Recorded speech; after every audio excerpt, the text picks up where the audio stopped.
Harry claimed on TV that his family cut me off financially in an explosive interview with Oprah Winfrey. But Clarence House accounts, published today, show that the Prince of Wales provided the Duke and Duchess of Sussex with a substantial sum. Prince Harry, 36, the sixth in line to the throne, and his American wife Meghan, 39, were supported by his father in the financial year to March 2021. The accounts lump together funding for both of Charles's sons William and Harry and their families, with other expenditure. They show a £1.15 million drop from £5.6 million to £4.5 million compared with the previous year. But confirmation that Charles did continue to support the Sussexes may cast fresh doubt on the reliability of the couple's testimony, following a series of controversial claims that have not always stood up to scrutiny. The exact amount offered by Charles to help Harry and Meghan is not detailed, but some reports put it at as much as £3 million. A senior spokesman for Clarence House, London residents for the Prince of Wales and the Duchess of Cornwall, said, as we'll all remember in January 2020 when the Duke and Duchess announced that they were going to move away from the working royal family, the Duke said that they would work towards becoming financially independent. The Prince of Wales allocated a substantial sum to support them with this transition. That funding ceased in the summer of last year. The couple are now financially independent.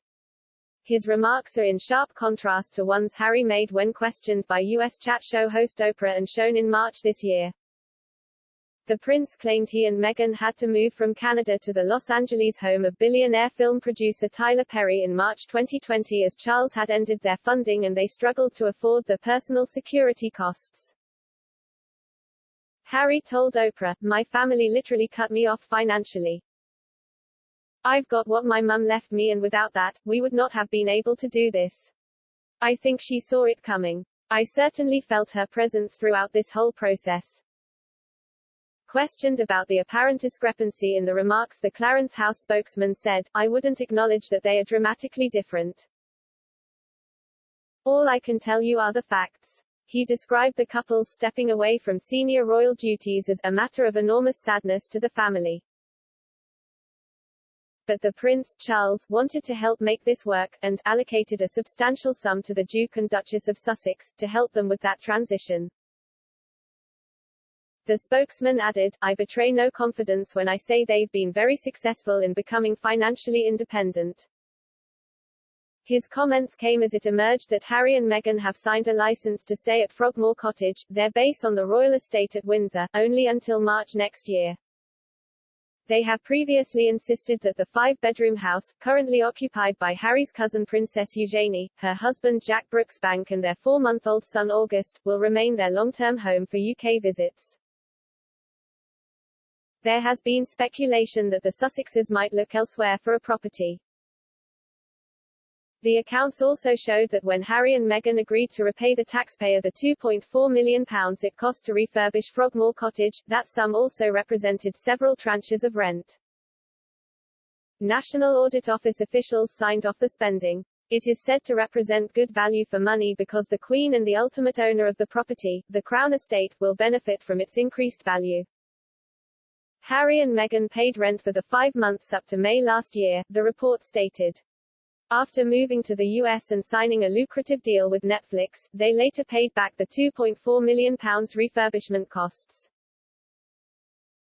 The large sum also covers a 22-month rental period, from June 2020 until March 2022 when the couple's annual license to occupy their private UK home comes up for renewal.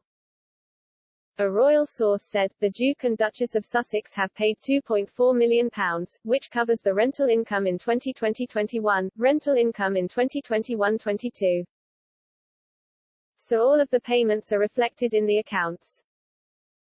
Senior royal aides had been expected to use Buckingham Palace's annual report today to reveal the outcome of an investigation into allegations that Meghan bullied her staff. But the review, led by a law firm and funded privately, is still continuing. Aides refused to say when or if the findings would be made public. The royal accounts for the sovereign grant show the monarchy cost the taxpayer £87.5 million during 2020-21, an increase of £18.1 million on the previous financial year. With royal activities curtailed by the pandemic, most of the major expenditure areas have shrunk. Payroll is down by £300,000 to £24.1 million and travel costs dropped by more than £2 million to £3.2 million. Property maintenance soared by £11.2 million to £49.5 million as a 10-year, £369 million renovation of Buckingham Palace continued. When all refurbishment work is excluded, the core sovereign grant funding the Queen's official duties and her household was £51.5 million, the equivalent of 77p per person in the UK. Prince Charles's annual income from Duchy of Cornwall profits fell to £20.4 million, a drop of £1.8 million, or 8%.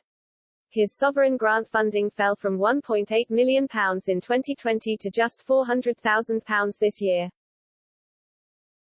But the Prince of Wales's tax bill went up from £4.8 million to £5 million because he had less travel and other activities to offset against his payments to HMRC.